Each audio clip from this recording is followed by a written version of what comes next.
Totoo nga ang kasabihan na kapag biglaan at hindi pinaplano ay natutuloy. Kaya naman ito, andito na naman kami sa kalsada at wala kaming destinasyon. Disclaimer lang, dahil itong video na to ay matagal na nga to sa aking gallery at ngayon nga lang ako sinipag mag voice over. Tulad nga ng sinabi ko sa inyo kanina, wala kaming destinasyon kung saan talaga kami pupunta, kaya naman naligaw-ligaw na rin kami. Biglaan nga lang nagyayato si Papa, kala mo naman talaga siya ang gagastos. Charis. Pero syempre, go na go pa rin talaga kami dahil ito naman yung aming gusto, ang magbanding. Sayang nga lang at si Papa Daniel ay hindi nakasama dahil hindi pa nga siya pwedeng umabsent o mag-leave ngayon. Sa totoo lang, nakakamiss yung mga gantong banding namin noong bata pa nga kami. Yung magyayayaan kahit na hindi nga namin alam kung saan ang aming destinasyon. Naalala ko nga noon, nung bata pa kami, tuwing summer talaga namang nagsuswimming kami. Buong pamilya nag-aambagan at kanya-kanyang dala ng bawat pagkain.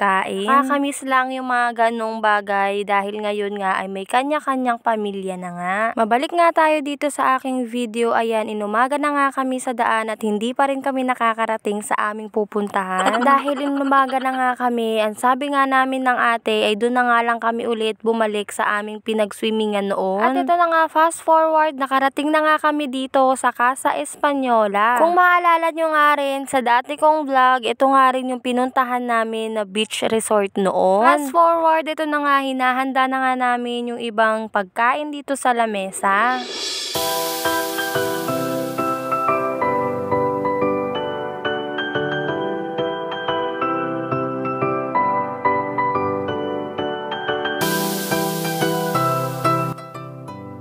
Dito nga iniyaya nga ako ni ate na lumabas muna dito sa resort dahil nga bibili nga kami ng yelo at ng uling. O naaalala nyo na ba na ito rin yung dati naming pinuntahan, ang pangalan pa ay Ranrich Beach Resort? Ewan ko ba, kahit marami nang ang pagkain doon sa lamesang iniwanan namin ito, bumili nga kami ng pandesal dito. Ilang beses na nga kami nakapagbalik-balik dito, talagang legit masarap tong kanilang pandesal. Katapos nga ay sumakay na nga kami ni ate sa tricycle para nga pumunta ng 7-Eleven, medyo malayo kasi yun dito. At bago nga kami bumili ng yelo sa 7-Eleven ay naghanap na nga muna kami ng bilihan ng uling. At nakakaloka naman to si nanay dahil sako talaga yung binigay sa akin. Kasi hindi siya nakakaganda. O joke lang, may magagalit na naman, sabihin hindi naman talaga ako maganda. Charis. At ito nga ay natapos na nga rin kaming bumili ng yelo sa 7-Eleven, kaya naman bumalik na nga rin kami doon sa resort. At ito nga, pagbalik ko na nga dito sa resort ay nakita ko na nga tong mga anak ko na naligo na nga agad sa dagat. Maya nga ay open na nga yung swimming pool, kaya naman ito, niyaya na nga rin ako dito ni Jaja na bumalik kami ng swimming pool. At ito na nga, kahit hindi ko na nga sila samahan, ay alam na nga nila kung saan ang daanan papuntang swimming pool. Syempre hindi naman pwede na hindi natin samahan yung mga makukulit na yun, baka malunod. Malunod na ako, wag lang yung mga anak ko, ganon. Kagaya pa rin ng dati, wala naman pinagbago tong resort na to, pangalan nga lang. At syempre ito ang Jaja, enjoy na enjoy sa pagsuswimming. Solong-solo nga namin tong swimming pool, kaya naman ito sila Iyel at si Buboy. Walang awat nga dito sa slide, pabalik-balik.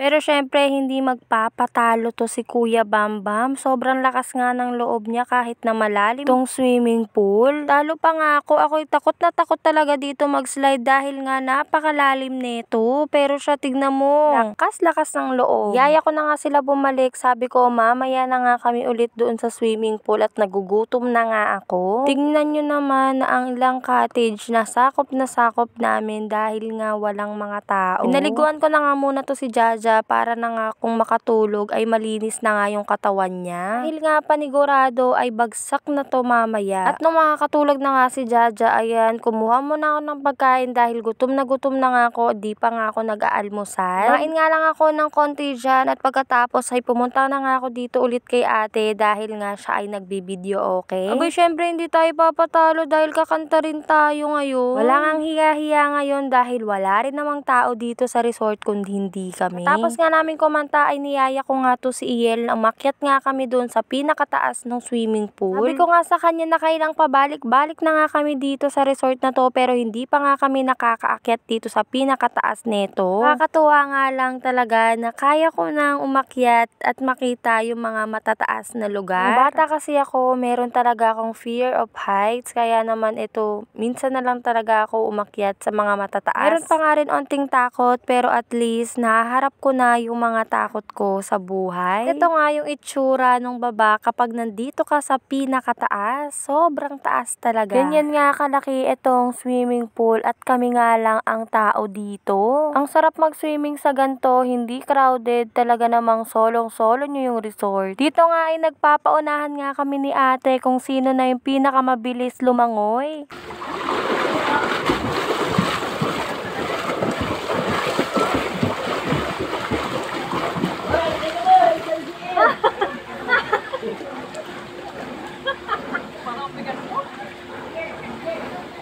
Malaki sa Indiano ha, pero yung parang hindi ako kasabay mo.